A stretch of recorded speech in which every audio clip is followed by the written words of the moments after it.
Muito bom dia a todos. Quero começar aqui conversando com vocês de um tema que é bastante importante. Nós vivemos de pecuária e pecuária vive basicamente de pastagens. Nós vamos ver alguns dados logo mais. Gostaria de começar me apresentando. Meu nome é Rogério Domingues.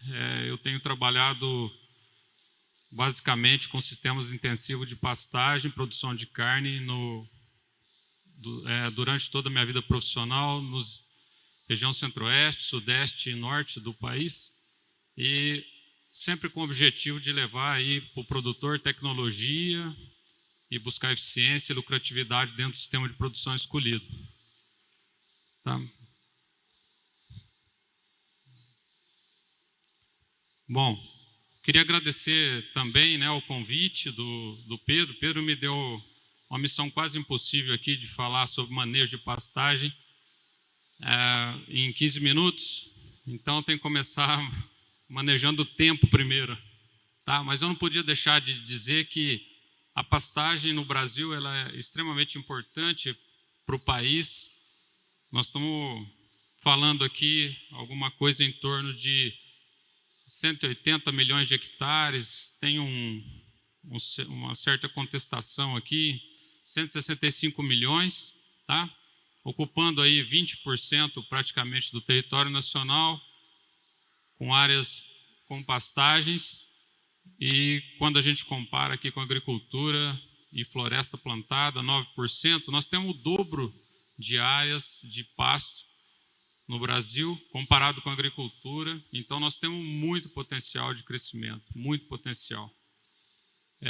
Se a gente imaginar aqui que só falando de abate, 2020, nós trabalhamos aqui em torno de 41 milhões de animais abatidos, sendo que desse montante, somente 15% foram oriundos de sistemas confinados.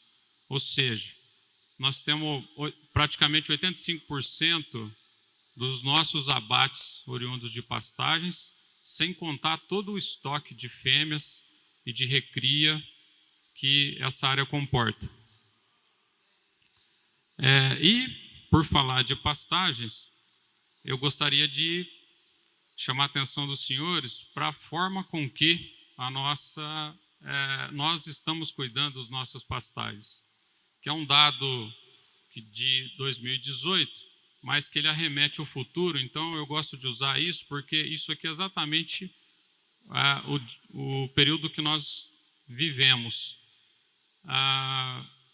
Um estudo mostra que de toda essa área de pastagem, cerca de 180 milhões de hectares, 50% dessas pastagens se encontram em algum ponto, em algum estágio de degradação, que teria que ser reformada ou recuperada nos próximos 3 anos, que é mais ou menos o período que nós nos encontramos.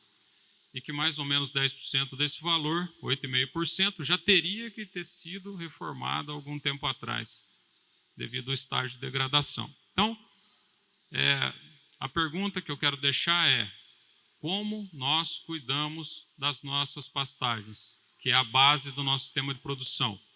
O Brasil gerou nos últimos 25 anos de pesquisa cerca de 37 mil trabalhos relacionados a pastagens, trabalhos científicos que envolvam nutrição, manejo, suplementação, qualquer que seja o tema que envolva produção de bovinos a pasto. Tá? E o mundo todo, em torno de 51 mil trabalhos nesses 25 anos.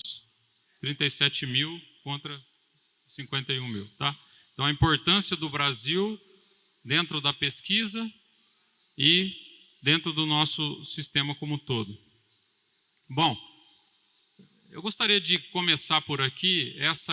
Eu acredito que ninguém fala de pastagem, de pecuária, se no final de tudo isso a gente não tiver em mente a equação da produtividade, da rentabilidade. Então, tudo que nós fazemos, exatamente tudo, ela passa por essas variáveis aqui, tá? produtividade vezes o preço de venda, menos o custo de produção. Tá? Tudo passa por isso. Preço de venda, a gente tem baixa interferência, alguns mecanismos de apoio para mitigar risco. Não vai ser o nosso foco hoje aqui. A gente vai falar um pouquinho mais sobre... Deixa eu voltar aqui.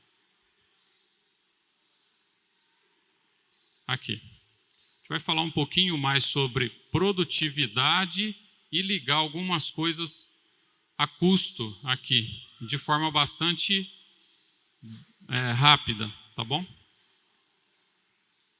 Bom, então a pecuária, de modo geral, pecuária a pasto, a gente tem a impressão que é um sistema simples, uma equação simples. A gente tem a fazenda, já temos o pasto lá,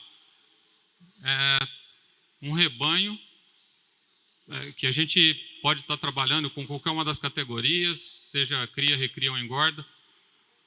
E fica sempre a pergunta, para começar um negócio melhor na pecuária, que é um sistema simples,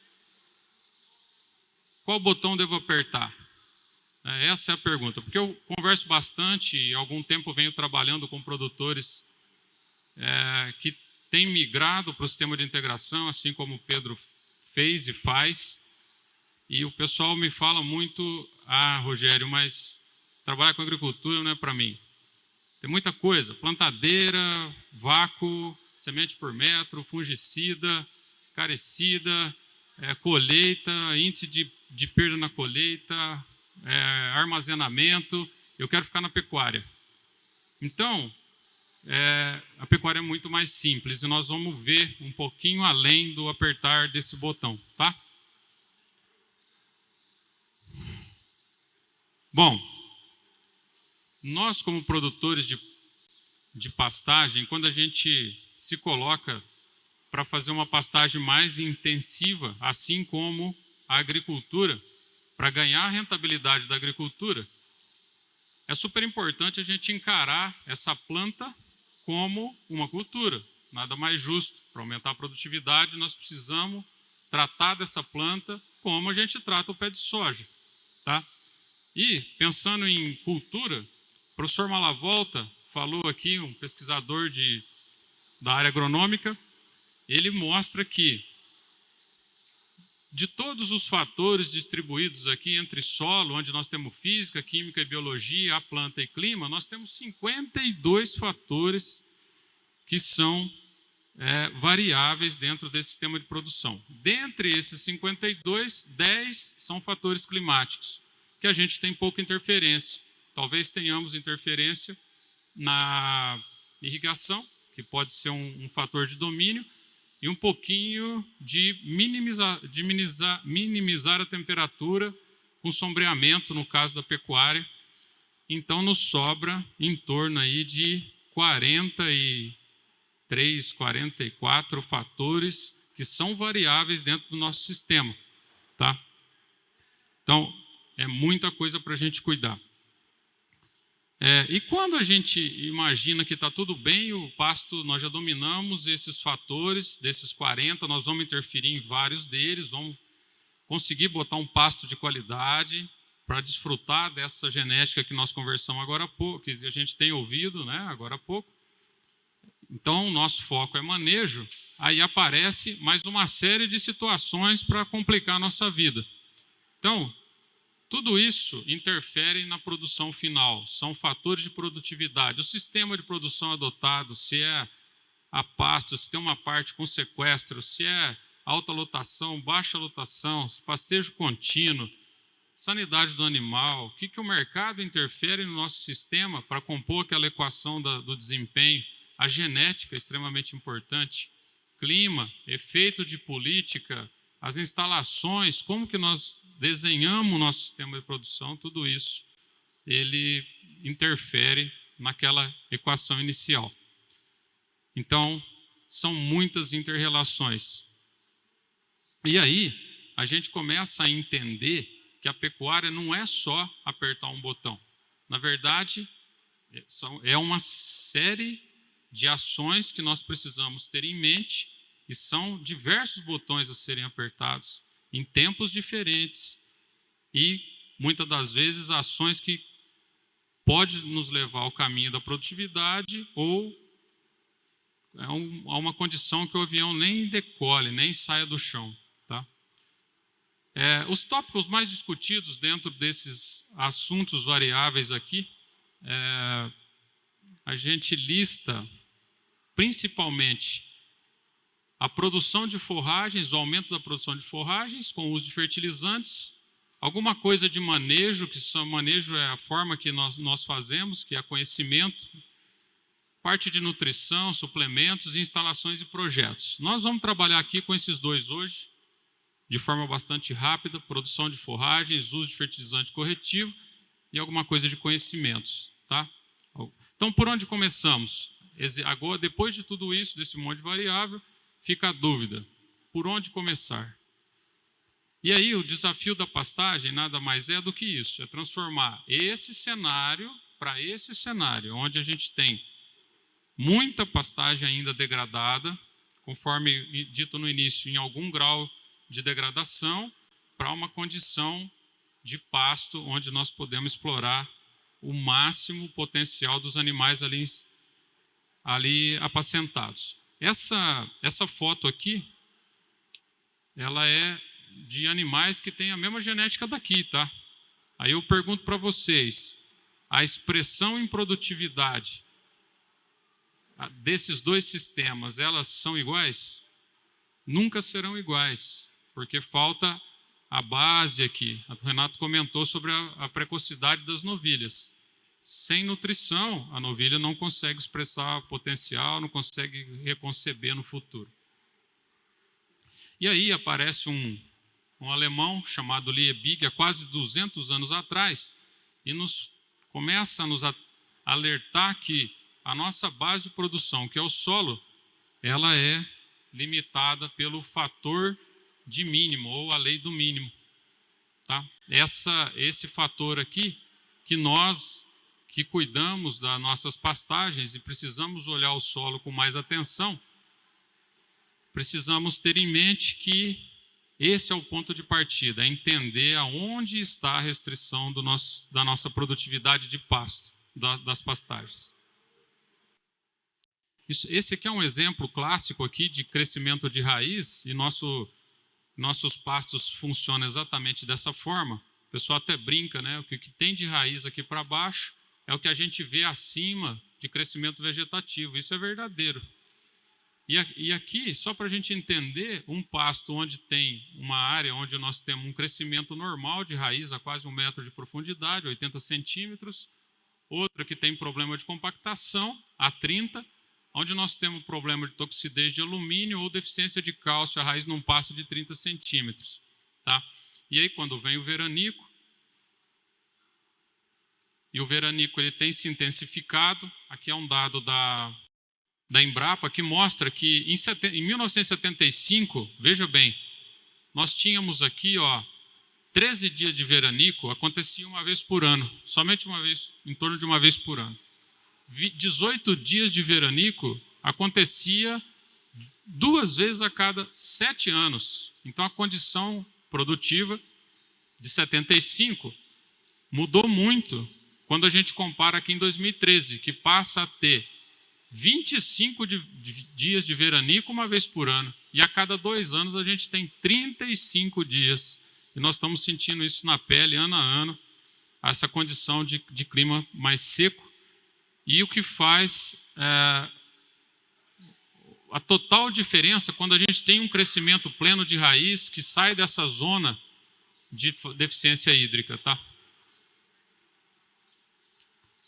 Então, nós precisamos muito de trabalhar perfil e profundidade de raiz. Bom, e como que começa? Começa do início, fazendo a amostra de solo de forma correta, seja ela por grid, aqui, seja por caminhamento, mas nós precisamos entender o que nós temos lá no nosso solo, onde nossa pecuária está sendo explorada.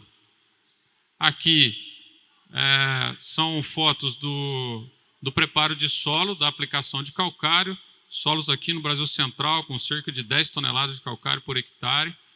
O pessoal fala, é muito calcário. Não, é o calcário necessário para que a gente tenha aquela produtividade esperada para uma alta lotação. E por que nós precisamos fazer isso de forma bastante consciente? Isso aqui é muito importante. Nós estamos posicionados aqui na área tropical, e o Brasil está posicionado na área tropical, e salvo raras exceções, o Brasil está posicionado e mostra que ele está numa área de solos ácidos, extremamente ácidos a ácidos. Tá? E o calcário a matéria-prima que nós usamos para consertar isso tudo. Tá?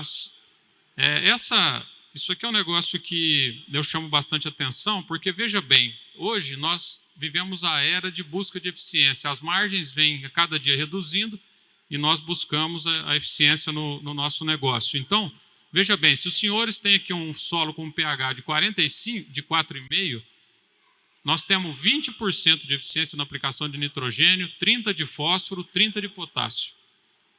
Se a gente pular aqui para 6,5 de pH, nós temos 100% de eficiência no aproveitamento desses elementos. Isso é adubo, gente. É o que hoje pesa no bolso de todo mundo. Tá? Nós fizemos um exercício rápido aqui, só para elucidar quanto que custa essa brincadeira. Eu atualizei os preços com o Pedro ontem. Nós pegamos aqui uma faixa de pH para fazer essa brincadeira. E outra coisa que eu gostaria de dizer, por exemplo, um pH de 5 para 6, quanto mais ácido eu tenho aqui de 5 para 6? Qual é a escala? Tirando meus amigos aí, meus colegas agrônomos, que sabem da resposta. Quanto mais ácido eu tenho um solo quando ele sai de 5 para 4? Quantas vezes? Uma vez? 2 vezes? Que vocês acham? E o pH é um negócio muito interessante, porque ele é uma escala logarítmica. Então, de 5 para 6, eu tenho um solo 10 vezes mais ácido. Então, quando vocês pegam um solo com 4, você fala, 4 para 5 está pertinho ali. Não, está 10 vezes mais ácido. E quando eu pego de 5 para 7, eu tenho 100 vezes mais. Então, não é fácil levar um pH de 5 para 7. Nós estamos falando de 100 vezes mais acidez num solo desse. E aí, a gente brinca aqui, né? Os números ficaram meio pequenos também, mas nós usamos aqui, eu vou falar, R$4.000 a tonelada da ureia protegida, 3.800 do MAP, 3.600 do cloreto de potássio. E aplicamos em 2 solos, tá? Maneira hipotética. Um solo de pH 5 e um de 6,5. Trabalhando com essas eficiências assinaladas aqui em cima. Então, esse solo, para a gente conseguir compor a mesma quantidade de pastagem, nos custa, em função da eficiência, R$3.400,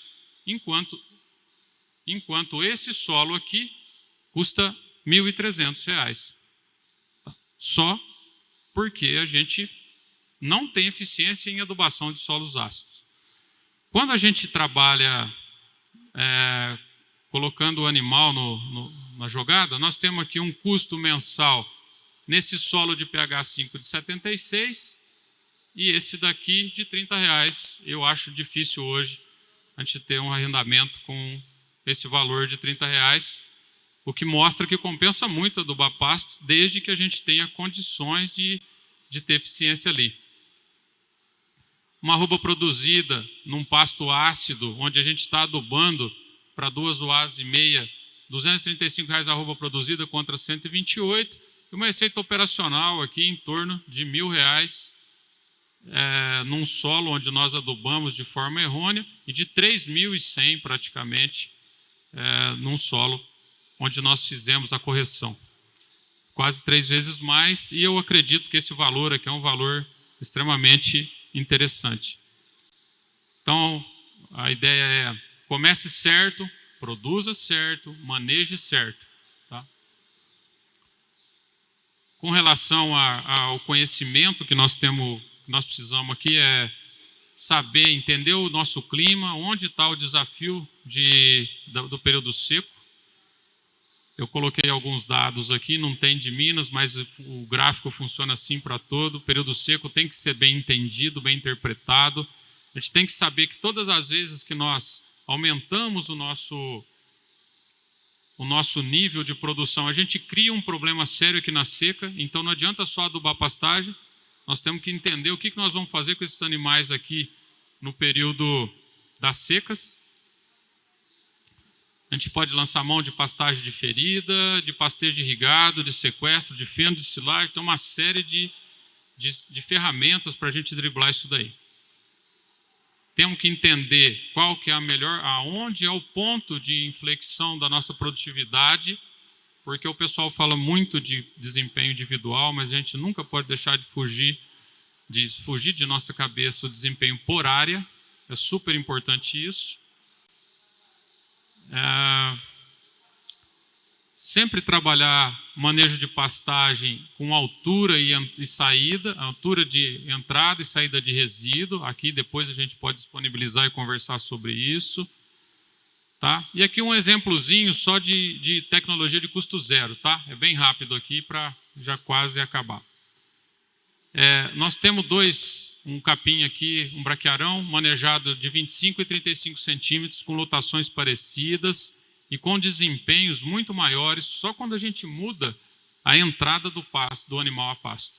Então isso, quando a gente transfere toda a lotação para a produtividade por hectare, a gente tem um incremento aqui, em um ano, se a gente comparar aqui 1.000 garrotes ou 1.000 novilhas, em torno de R$250 mil, ou quase R$2.000 por hectare, só ajustando a altura de pastejo.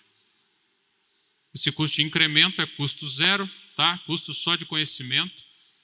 Aqui é uma escala onde a gente trabalha nutrição junto com a taxa de lotação. Essa aqui é uma fazenda real que saiu aqui de 1.000 cabeças abatidas por ano.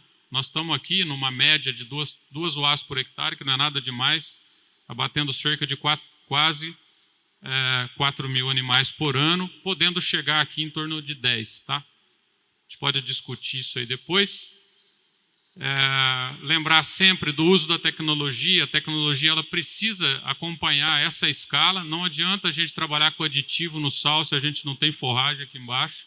Então tem que tomar muito cuidado com isso. Aqui alguns exemplos de fazendas de vacas nutridas no período de transição, no período seco. Período seco, em área de pasto verde, só com sal mineral e lotação aí de 2 UA, 2,5 por hectare. E para finalizar, pessoal, eu queria deixar alguns pontos para vocês aqui. Ó. Primeira coisa, o sistema de produção a pasto é complexo, nós precisamos entender o todo. É super importante que a gente consiga trazer essa mensagem conosco durante todo o tempo. Para altas produtividades, não tem produto milagroso. Todo ano o pessoal solta uma variedade de capim, um pozinho, alguma coisa nesse sentido. Isso não é real. O pecuarista precisa ser empresário, produtor de pasto, assim como é produtor de soja. A gestão dá muito trabalho. Vocês vão ter trabalho no momento que intensifica, não se enganem, precisa trabalhar bastante. Não dá para fazer sozinho, precisa de gente que ajude, porque são muitas as coisas que permeiam esse manejo de pasto e isso deixa a atividade complexa. Tá? E, para encerrar, eu gosto de deixar essa frase aqui do professor Dirceu, fala que rentabilidade é conhecimento por hectare. E isso é muito verdadeiro. Nós vivemos numa era de informação, só que se a gente não souber filtrar as informações, nunca nós vamos ter ferramenta suficiente, tá bom? E para encerrar, compartilhem todo esse sucesso, os planos com a sua família, que é isso que é a verdadeira essência das nossas vidas.